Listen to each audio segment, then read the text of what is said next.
Breve introducción a Marcos, Mateo y Lucas, llamados también Evangelios sinópticos. Muy buenas tardes, queridos hermanos. Iniciamos este breve curso bíblico con la intención de que al quedarnos en casa tengamos esa oportunidad de un acercamiento a los evangelios que nos dieron vida en Cristo. Es apasionante iniciar nuestro curso para ir conociendo también los problemas que tuvieron las primeras comunidades al recibir el mensaje de Jesús e irse abriendo paso en un mundo difícil, complicado, a veces hasta hostil a la palabra de Jesús. Convendría, hermanos, que en casa tuvieran su Biblia, un cuaderno, algo con que apuntar para ir poco a poco profundizando en nuestra fe a través de los apuntes. ¿Por qué leer los evangelios? Sobre todo para entender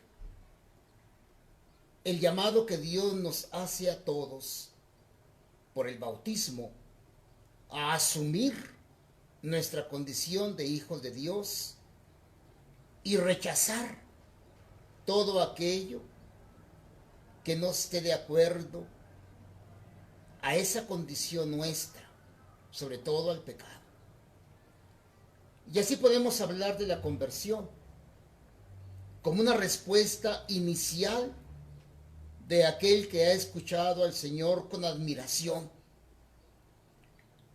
Dicen los que saben que el Evangelio de Marcos, por ejemplo, más que haber sido escrito para leerse, se escribió para ser contado, para ser narrado. Por eso es un evangelio carismático. Y este evangelio de Marcos, por ejemplo, se narraba a los catecúmenos poco antes de recibir el bautismo y quedaban admirados. Y entonces se cree en Jesús por la acción del Espíritu Santo. No se cree en Jesús como una decisión mía. Yo decido creer en Cristo, no. Es la acción del Espíritu Santo. Y entonces sí, mueve mi voluntad para yo decidir ser su amigo. Una vez que la palabra ha entrado a mi inteligencia, a mi corazón, entonces mi voluntad se mueve a aceptar su amistad y a ir tras él. Y poco a poco voy cambiando mi forma de pensar, mi forma de vivir, pero sobre todo aceptando la cruz, que es tan importante. Aceptar la cruz. Y la cruz no es únicamente dolor, no es únicamente sufrimiento. La cruz es entrega. La cruz es generosidad. La cruz es disponibilidad. Y la cruz es servicio. Entonces yo acepto, una vez que decido ir tras Cristo, acepto su cruz, consciente de que día con día tengo que morir al pecado para alcanzar la vida eterna. Así dice el documento de Aparecida en el número 278. Por eso, el ideal del conocimiento de los evangelios es la conversión. No es únicamente la cuestión de conocer, sino la cuestión de cambiar, de mejorar nuestra vida. Sí, conocer a Jesús, pero para ser su amigo, para ir tras Él y para ir cambiando nuestra forma de pensar y de vivir. Rápidamente vamos en este curso a ir comparando nuestra vida personal, comunitaria, familiar, también con aquellos que escucharon de los labios mismos de Jesús la buena nueva. 12 hombres a los que nosotros conocemos como apóstoles escucharon a Jesús con admiración y creyeron en Él. Y se decidieron a ser amigos del Señor. Porque aquí cuenta mucho la voluntad. Mover nuestra voluntad, mover nuestra libertad, aquel que nos llama. Y entonces esos 12, poco a poco comenzaron a cambiar de forma de pensar y de vivir. Esa es la conversión inicial. Soy un converso, no únicamente porque confieso que Cristo es el Señor. Soy un converso, me he convertido, porque me doy cuenta de que ya voy cambiando de forma de pensar y de vivir.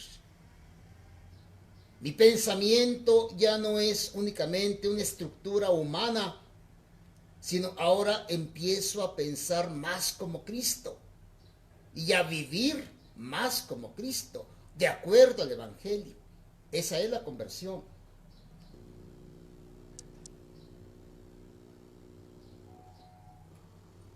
Veamos rápidamente cómo relata, por ejemplo, San Marcos, que es el evangelio más antiguo, ese proceso de conversión en los primeros a los que Jesús llamó, los discípulos.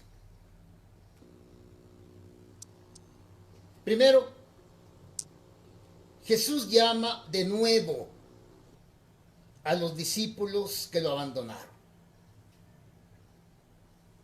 Eso es algo fundamental. Nosotros podemos ser infieles, pero Cristo no. Él llama de nuevo a aquellos que lo abandonaron. Cuando estudié yo Biblia en el seminario, recuerdo que mi maestro de Sagrada Escritura decía que curiosamente un método para leer a San Marcos es comenzar con esa cita. Marcos 16, capítulo 6, versos 6 al 7. Y leerlo así, porque nos vamos a dar cuenta que Cristo siempre es fiel, a pesar de nuestras infidelidades. Que Cristo nos ama siempre, sin condiciones. Dice este texto: al entrar al sepulcro, vieron a un joven sentado a la derecha, vestido con una túnica blanca. Ellas, las mujeres, quedaron sorprendidas, pero él les dijo: no teman, ustedes buscan a Jesús de Nazaret, el crucificado. Ha resucitado, no está aquí. Miren el lugar donde lo habían puesto. Vayan ahora a decir a sus discípulos y a Pedro que él irá antes que ustedes a Galilea. Allí lo verán como él se los había dicho.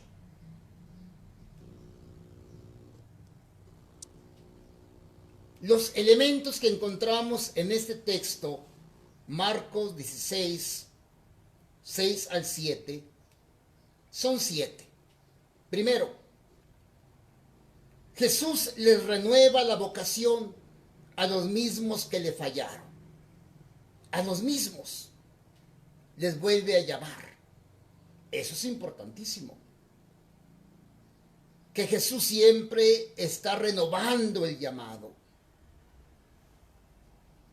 Más que el pecado, más que la falla, más que la caída, los evangelios van a estar siempre hablándonos de una renovación en el llamado. Cristo no se da por vencido. Él nos sigue llamando.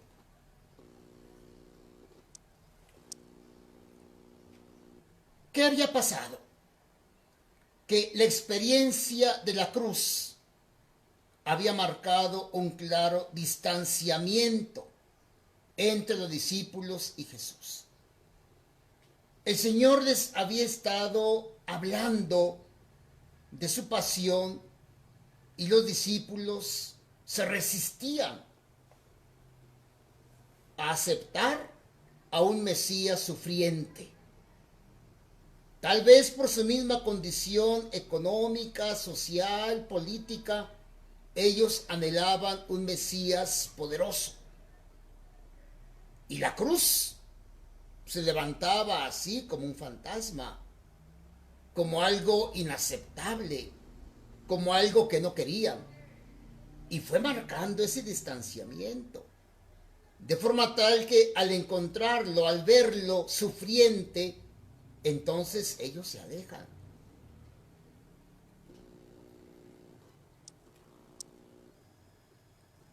Tercer elemento. Lo más impactante es que Jesús reúna a toda su comunidad sin hacerles reproches. A nadie. Todos le fallaron. Lo abandonaron en la cruz. Y Jesús pudo haber llamado nuevos discípulos, haber dicho, me fallaron, no confío en ustedes. Pero Jesús llama a los mismos amigos sin hacerles ningún reproche, como la primera vez, con el mismo entusiasmo, con la misma confianza, con el mismo amor. Vuelve Jesús a llamar. Así es Jesús. Él no se decepciona. Él no se rinde. A pesar de que nosotros fallemos una, otra y otra vez, siempre nos estará llamando porque somos sus amigos. 4. Llama a los que lo abandonaron. Incluso al joven aquel que huyó desnudo, a todos, absolutamente a todos. En este momento del llamado nuevo, Jesús no distingue. Jesús no se fija en la falla, sino que ahora comenzará una etapa nueva, una etapa de más compromiso, una etapa donde los discípulos manifestarán su amor a través del Espíritu Santo, con la fuerza del Espíritu Santo, y eso los capacitará para ser testigos, para ser mártires, para ser cada uno de ellos la prolongación misma de Cristo. 5. Los discípulos, aquellos, habían dejado la barca, la familia, sus pueblos, sus bienes, sus actividades personales, sus proyectos humanos muy suyos, por seguir a Jesús. Dejaron todo. Pero irónicamente, después de haber hecho todas estas renuncias, terminan abandonando a Jesús. Por lo mismo, porque la cruz se levantaba para ellos como algo que no querían, que no deseaban, que no entraba en sus proyectos. Y al ver a Jesús en la cruz, lo abandonan. Pedro, que había negado a Jesús, es llamado nuevamente. En la cultura judía, negar a alguien es decir, ya no quiero ninguna relación con él o con ella. Cuando Pedro niega a Jesús, él está diciendo abiertamente, sí, yo fui su discípulo, pero ya no quiero nada con él. Cuando Pedro dice, no lo conozco, entonces él está diciendo, a partir de este momento me niego a tener cualquier relación con él. Eso fue lo grave de una negación. No fue simplemente una mentira, sino una actitud pensada, reflexionada, aceptada. No quiero nada con Jesús. Y ahora, resucitado, el Señor lo llama nuevamente. No le pide ninguna explicación, ni le pone ninguna condición nueva, sino que simplemente lo llama. Y lo llama porque lo ama. Lo llama porque confía en él. Si los discípulos fueron desleales con Jesús, el maestro, por su parte, no rompe la amistad. Él se mantiene fiel. Ahora, el Evangelio de Mateo. Dijimos que el Evangelio de Marcos es un evangelio escrito para ser narrado, para que nosotros volvamos otra vez a encantarnos con esa narración. Una narración querigmática. El querigma va al corazón, al entusiasmo, al gozo, a la alegría. Las catequesis van a la cabeza.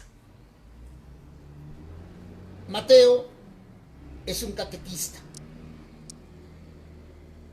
Este evangelio de Mateo está dirigido para probar que Cristo es el Mesías anunciado por los profetas y que en Cristo se cumplió todo lo que los profetas habían anunciado. Cristo será pues para Moisés y él tendrá que probarlo con catequesis, que Jesús es el nuevo Moisés, que conduce a un nuevo pueblo, por un nuevo desierto, que le da una nueva ley y le promete una nueva tierra prometida, una nueva tierra como Moisés prometió. Ahora Jesús conducirá a su iglesia a una nueva tierra prometida. Lo compuso este evangelio entre los años 80 y 90. Mateo lo pintan con la imagen de un hombre, porque su evangelio empieza haciendo la lista de los antepasados que Jesús tuvo como hombre. Dirige este evangelio Mateo a una comunidad cristiana, pero de origen judío. Son judíos que se han convertido al cristianismo. De ahí que la forma como escriba sea de una mentalidad judía, con alusiones fundamentalmente de esa cultura judía. Es una comunidad que busca su identidad en medio de judíos y paganos. ¿Por qué? Pues porque habiendo renunciado al judaísmo, los judíos no los quieren, los persiguen y los paganos no los aceptan. Entonces ser cristiano pues era muy difícil. Habían roto con sus raíces judías y los paganos tampoco los aceptaban. Es una comunidad donde había de todo: carismáticos, legalistas, profetas, sabios, fuertes, débiles, gente anclada en la observancia de la ley judía, otros que preferían la alabanza, pero desconectada de la vida. Pero es una comunidad que se abre al paganismo. No es una comunidad cerrada, sino por el contrario, totalmente abierta al paganismo. Desde el inicio, este evangelio habla de una misión concreta hacia los paganos. Por ejemplo, los magos son paganos y vienen a adorar a Jesús. Al banquete escatológico son invitados todos, y son paganos los que confiesan su fe, como por ejemplo la cananea, el centurión. De forma pues que este evangelio se escribe para ser anunciado a todas las gentes. Hay que buscar a las ovejas dispersas de Israel.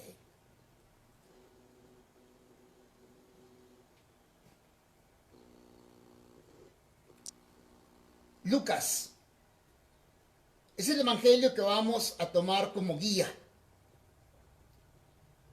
de forma tal que será el evangelio que vayamos a ir estudiando poco a poco, reflexionando en él, tomando notas, tomando apuntes, de manera pues que iniciamos este evangelio de San Lucas con algunas generalidades.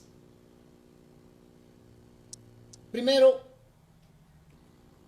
¿quién es San Lucas?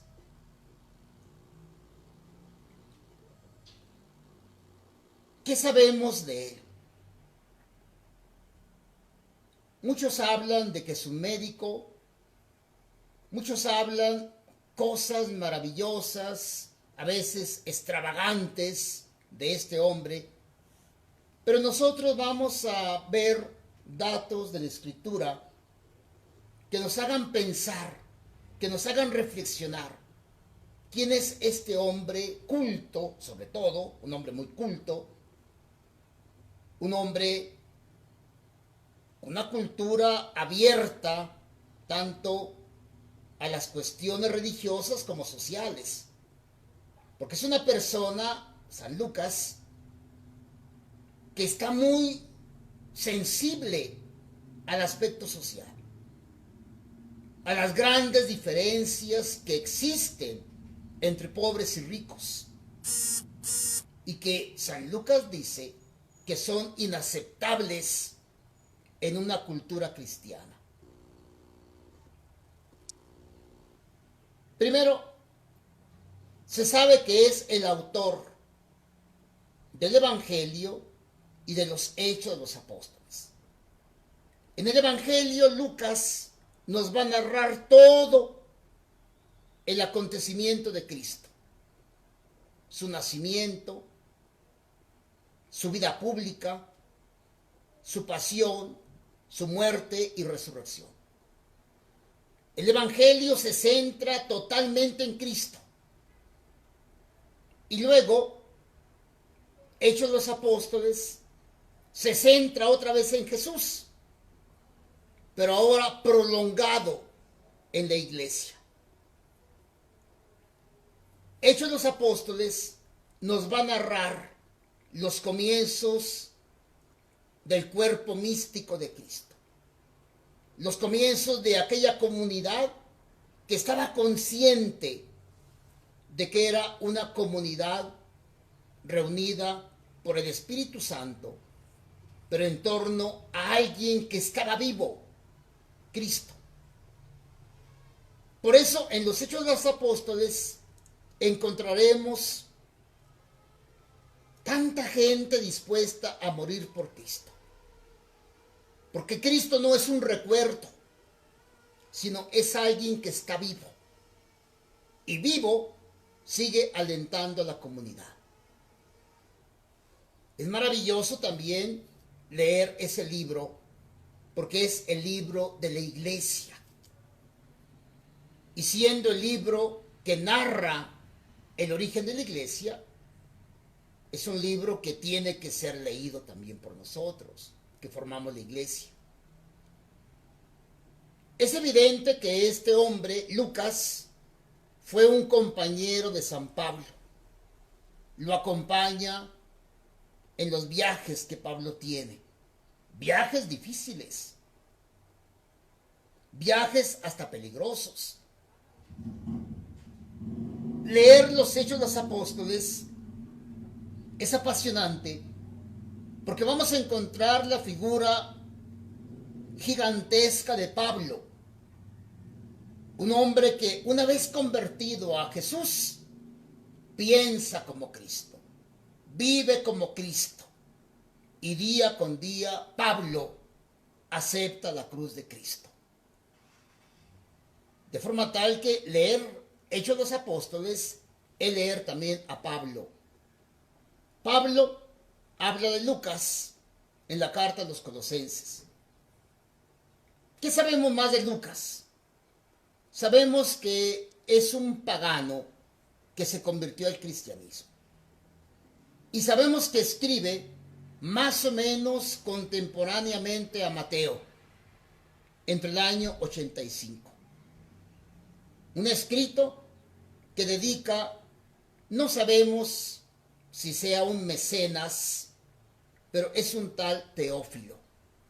Así lo nombra Lucas, que dedica sus escritos a un Teófilo. Lucas capítulo 1, verso 3 y Hechos de los Apóstoles 1:1. La dedicatoria es a Teófilo. Particularidades. Lucas destaca el carácter universal de la salvación. La salvación es el gozo de contemplar. Continuamos. Particularidades del Evangelio de Lucas. Primero, él destaca el carácter universal de la salvación. Es un evangelio donde vamos nosotros a notar como esa preocupación constante de Lucas de mostrarnos que Cristo vino a salvarnos, que es el Salvador. Y por eso la salvación la iremos definiendo de acuerdo a este evangelio como el gozo de ver a Dios y verlo en Cristo. La salvación, el gozo, la alegría de ver en Cristo el rostro de un Padre bondadoso, de un Padre misericordioso. Y el evangelio será el anuncio de Cristo de que la voluntad del Padre es que todos los hombres se salven y se salven en Cristo. Destinatarios de este evangelio, predilectos de este evangelio, herederos del reino de Dios, son ante todo los pobres y los humildes. Por eso a los pobres es a los primeros que se les anuncia el evangelio. Me refiero, por ejemplo, a los pastores, los humildes. Este evangelio se conoce como evangelio de la misericordia. Misercor. Poner el corazón en la miseria. Dios pone su corazón en mi miseria. Donde había miseria, la mía, ahora está el corazón de Dios. Es un evangelio hermoso. San Lucas nos presenta constantemente a Jesús como aquel que vino a buscar y a salvar lo que estaba perdido. No es un juez, no es la hora del juicio, sino que es la hora de la misericordia. La hora en que el pastor sale a buscar y a salvar a la oveja perdida. Son las particularidades que vamos a encontrar en este evangelio y que lo hacen hermoso. Cada evangelio tiene su propia particularidad, por supuesto, pero este evangelio se distingue porque es el que más insiste en la misericordia de Dios.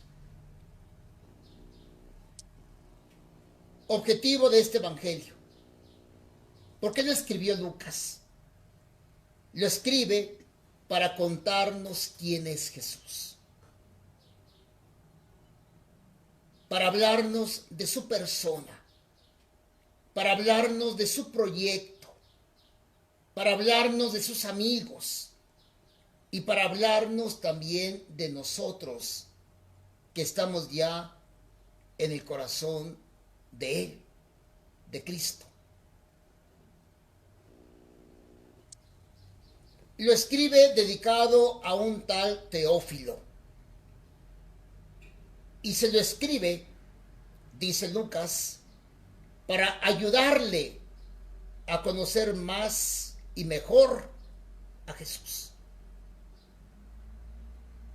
El conocimiento en la Biblia no es conceptual, traer conceptos, traer ideas, sino el conocimiento en la Biblia es experiencia. Quiero que tengas una experiencia de Cristo y una experiencia que te convierta, que te emocione.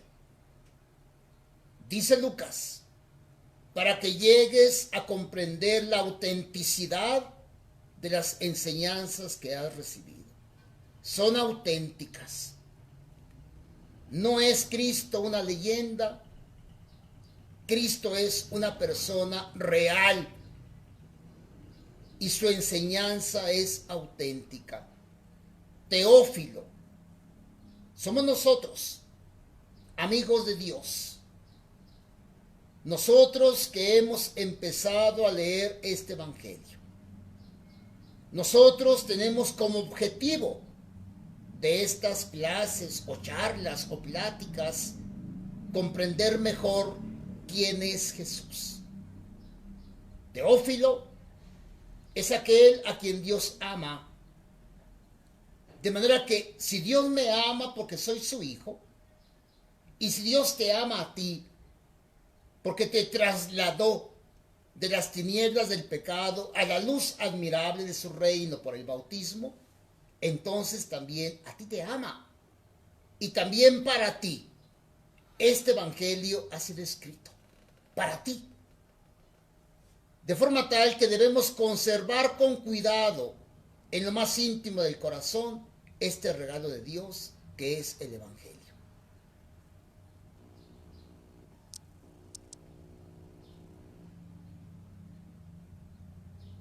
Vamos a adentrarnos, pero en la próxima, con el encuentro de María e Isabel y el cantar de ambas. Con María, podríamos decir, comienza todo. Miriam, la amada de Yahvé, la llena de gracia, que Jaritomene, la llena de Dios. Con ella comienza todo. Entonces, en la próxima charla, en la próxima clase, vamos a ver el cantar de María y de Isabel en el encuentro que ellas tuvieron. Muchas gracias, hermanos, por esta atención, por este momento de recogimiento en su hogar, y pidámosle al Señor que nos siga bendiciendo y que la luz del Espíritu Santo llegue a nuestra inteligencia para que aceptemos la palabra de Dios y luego nuestra voluntad se mueva a intentar día con día pensar como Cristo, vivir como Cristo, amar como Cristo. Que Dios nos bendiga a todos.